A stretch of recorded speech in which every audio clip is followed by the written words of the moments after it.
Biografi singkat Abu Tumin Blangbladeh. Abu Tumin lahir dari keluarga ulama dan pemuka masyarakat. Ayahnya Tengku Mahmud Syah adalah ulama, tokoh masyarakat dan pendiri Dayah. Semenjak kecil Abu Tumin telah dipersiapkan untuk menjadi seorang ulama yang paripurna. Mengawali pengembaraan ilmunya, Abu Tumin pernah mengecap pendidikan umum pada masa Belanda selama 3 tahun. Setelah kemerdekaan, Abu Tumin dalam usianya 12 tahun dimasukkan ke sekolah Sri, sekolah yang memiliki bahan ajaran yang memadai dalam bidang agama. Sambil bersekolah di Sri, Abu Tumin juga belajar langsung pada ayahnya ilmu-ilmu keislaman, terutama dasar-dasar kitab kuning dan ilmu alat seperti nahwu dan saraf. Selama lebih kurang 3 tahun Abu Tumin belajar dengan sungguh-sungguh kepada ayahnya Tengku Mahmud Syah yang juga ulama, telah memberikan bekal ilmu yang memadai untuk melanjutkan ke jenjang selanjutnya.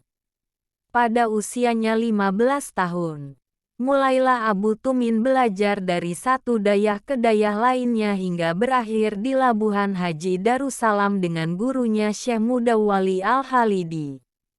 Abu Tumin pernah belajar beberapa bulan di dayah Darul Atik Jeniep yang dipimpin oleh Abu Muhammad Saleh yang merupakan ayah dari Abon Samalanga. Setelah beberapa bulan di dayah Jeniep, Abu Tumin kemudian melanjutkan pengajiannya ke dayah Samalanga dalam beberapa bulan juga. Kemudian beliau belajar di dayah Melem Samalanga selama 1 tahun. Dan terakhir di dayah Pulau Redep yang dipimpin oleh Tengku Muhammad Pulau Redep selama 3 tahun sebelum ke Labuhan Haji. Maka dengan bekal ilmu yang memadai dari guru-guru itulah yang mengantarkan Abu Tumin muda dalam usianya 20 tahun berangkat ke dayah Darussalam Labuhan Haji Aceh Selatan pada tahun 1953. Selain Abu Tumin, di tahun 1953 beberapa ulama lainnya juga tiba di Labuhan Haji untuk belajar pada Abuya Syekh Mudawwali. Karena umumnya tengku-tengku yang belajar kepada Abuya telah memiliki ilmu yang memadai sebelum belajar ke Abuya, sehingga bisa duduk di kelas khusus Bustanul Muhaqqiqin.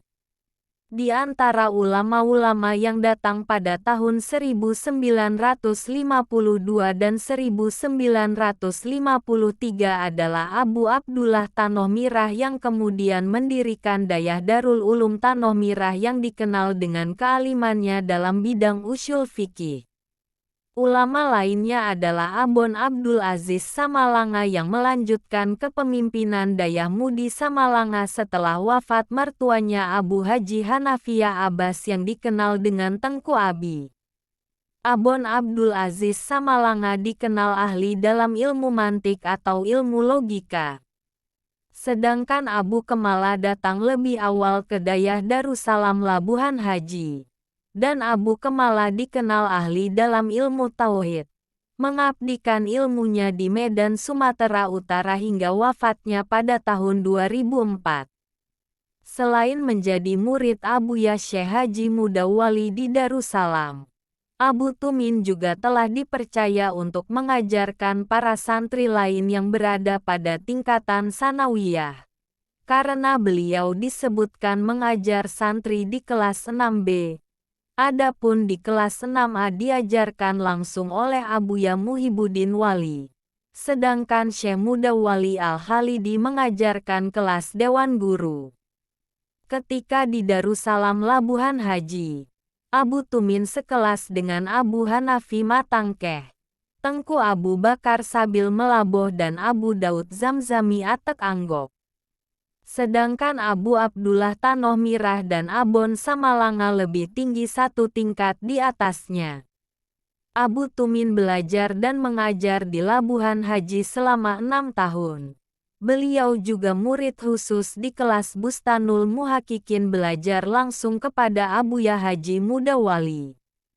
Setelah menyelesaikan pendidikannya di Dayah Darussalam Labuhan Haji, Abu Tumin kemudian memohon izin kepada gurunya untuk pulang kampung pada tahun 1959 untuk mengabdikan ilmunya.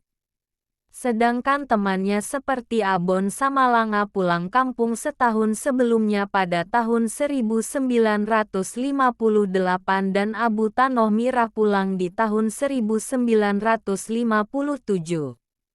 Umumnya murid-murid Abuya yang datang di atas tahun 1952 dan 1953 pulang di akhir tahun 1959.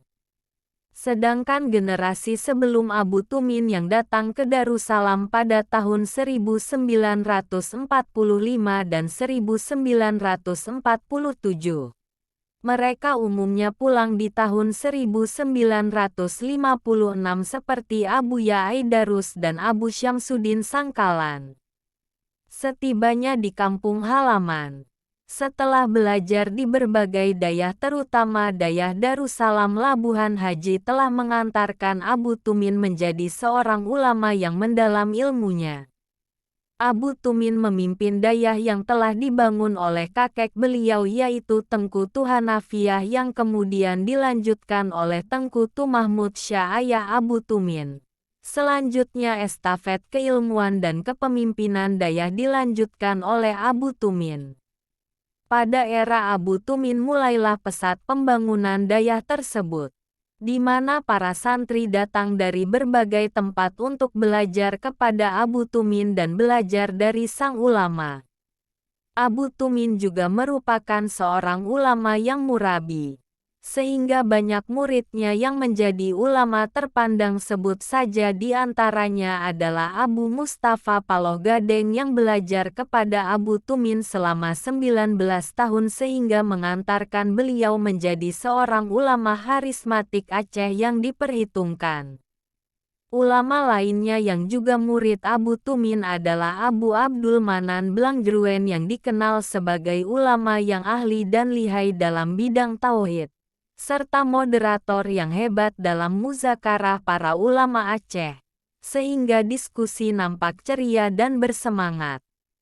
Dan banyak para ulama lainnya yang juga murid dari Abu Tumin, selain murid-muridnya di Dayah Darussalam dulu. Dan di sebuah acara muzakarah, Abuya Mawardi Wali juga menyebutkan dirinya sebagai murid Abu Tumin. Intinya Abu Tumin juga ulama yang Syekhul Masyayikh. Bahkan Abu Daud Tepin Gajah atau Abu Daud Al-Yusufi yang merupakan ulama harismatik Aceh Selatan juga termasuk murid yang lama belajar kepada Abu Tumin di mana sebelumnya beliau belajar kepada Abuya Haji Jailani Kota Fajar. Selain itu, Abu Tumin juga dianggap sebagai ulama panutan oleh para ulama lainnya, di mana fatwa-fatwa hukumnya menjadi bahan kajian dan pegangan para ulama lainnya. Biasanya pada setiap muzakarah yang diadakan di berbagai tempat, Abu Tumin yang kemudian mengambil keputusan terakhir, setelah sebelumnya para ulama lain memberikan pandangan dan sanggahan atas setiap persoalan yang sedang dibahas forum. Kehadiran Abu Tumin menambah acara muzakarah semakin bermakna, karena pandangan hukum beliau biasanya dari ingatan yang lama dan kajian yang mendalam. Sehingga tidak mengherankan bila ada yang menyebutkan bahwa Abu Tumin tua umurnya dan tua pula ilmunya. Abu Tumin telah mempersembahkan segenap usianya untuk agama ini, dan telah pula mencurahkan segenap ilmu dan pengabdiannya, mengayomi masyarakat Aceh secara tulus ikhlas. Dan hari ini beliau telah kembali ke hadirat Allah SWT. Semoga Allah SWT menempatkan beliau di surga tertinggi bersama para anbiya, syuhada dan syalihin. Innalillahi wa inna ilaihi rajiun. Selamat Jalan Guru yang Mulia Abu Tu. Ditulis Nurhalis Muhtar.